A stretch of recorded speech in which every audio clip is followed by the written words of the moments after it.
Hi there, my name is Ophelia Boma. I'm your online clinical psychologist, and I'm here to educate you on success illusion. Okay, so there's been this glittering success um, on social media, and I want us to understand the psychology behind it. If you are ready, don't go anywhere.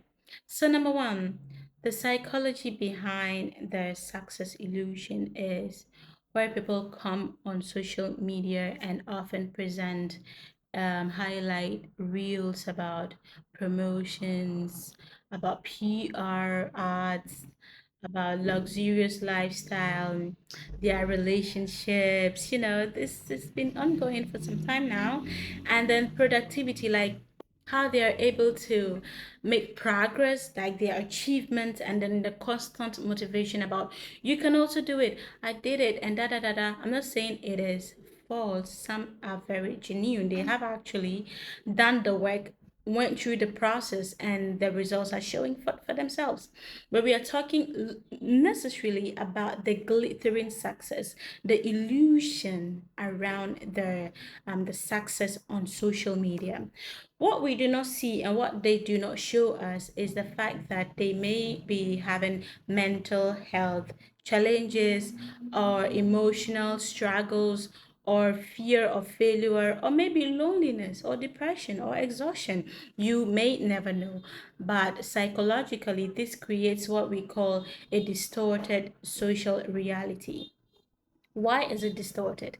It's because what they're showing us may not necessarily be true, but it is just an avenue to being recognized as someone who has got it all together. And there's a theory called social comparison theory by a man named Leon Festina in 1954. So he proposed that human beings naturally will always evaluate ourselves by comparing ourselves with others. Why? Because we would want to know how we are doing. And there are two types of comparison, upward and downward comparison. Okay, sometimes there may be the gray area or middle ground where people actually sit down and reflect on themselves, check their facts and the truth, and do the Socratic questioning. But a lot of times we just are moved by what we see on social media. And so we may feel that somebody is ahead of me and I am behind. Sometimes we may feel that their life is perfectly going on well for them, and we have not even started, like we are not even there yet. So this can lead us to feeling inadequate. This can lead us to developing a low self-worth. Like subconsciously you just feel shame of your very shameful of yourself, and there may be some underlying anxiety symptoms and the need to rush. This can lead to early gratification, where you find young people gambling, betting, or older people embezzling money. And when they do this, what do they do? They just buy properties. This will tell you that your identity is missing.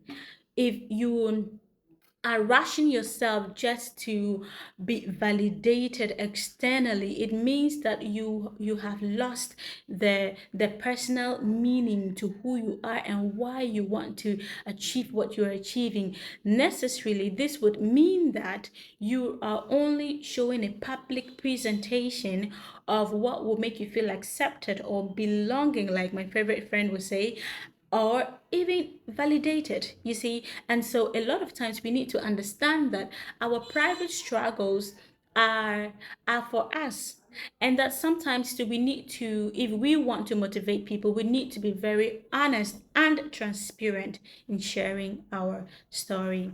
Okay, so what I have come to understand is that a lot of times this can create what we call the psychological vulnerability, where they come to the term, where this can come to the term, like grinding culture. The grinding culture then creates the psychological vulnerability. The grinding culture is where people or young people would come up and say, I am the small girl with the big God. I am the one who wakes up at 4 a.m. and I show up, and I am, and then my God is a big flex. They are the slogans like sleep is for the weak. They are the slogans like um if you rest, you're lazy, and that your work must show for yourself. You have to have achievements, you see. So the grinding culture is a hidden message for scamming, for fraudulent practices, for like we saw it, relationship scamming.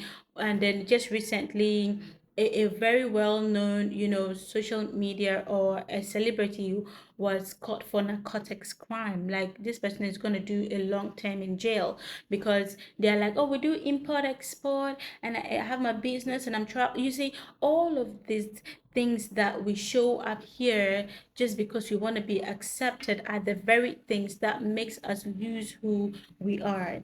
And so when people only feel that I am valuable based on what I can give or what I have, like yesterday, I was having a very honest and in-depth conversation with one of my favorite friends about money, like the culture of money, the psychology behind money, why money is what it is today, and how people are using money to manipulate, control, and they need to present, they need to be able to present that they have money in order to be accepted.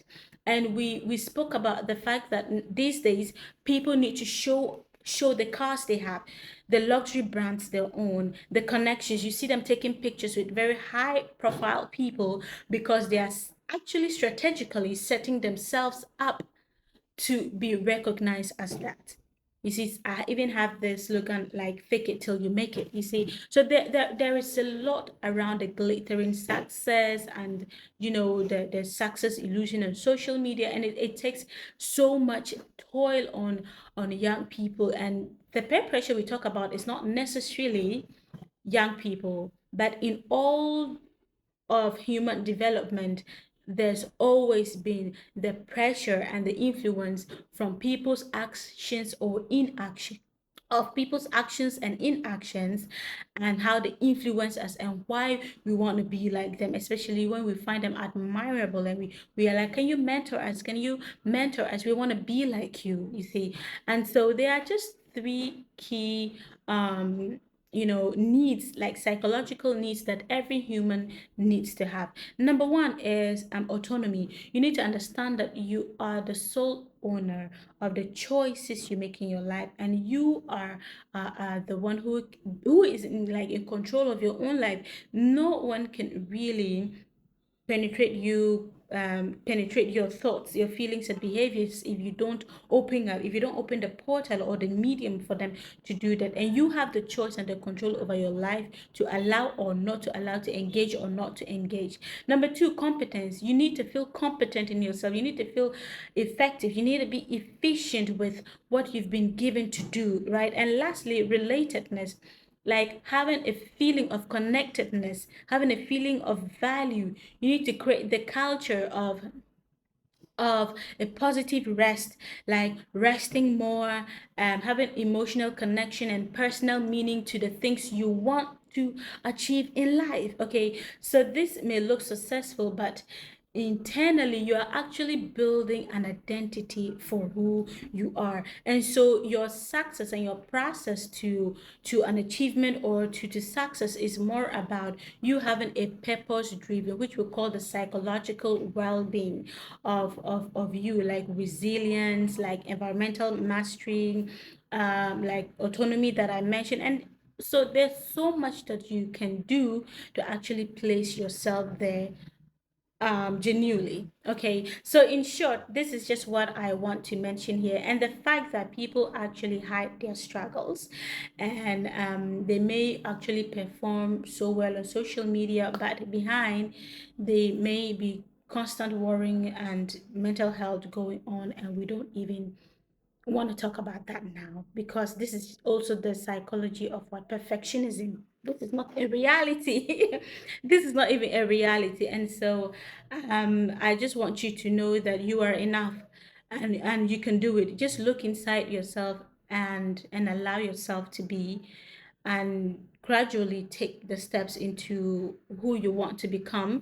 You shouldn't do things to be validated by what you have, but truly who you are, the values you have, and the reasons and the why behind who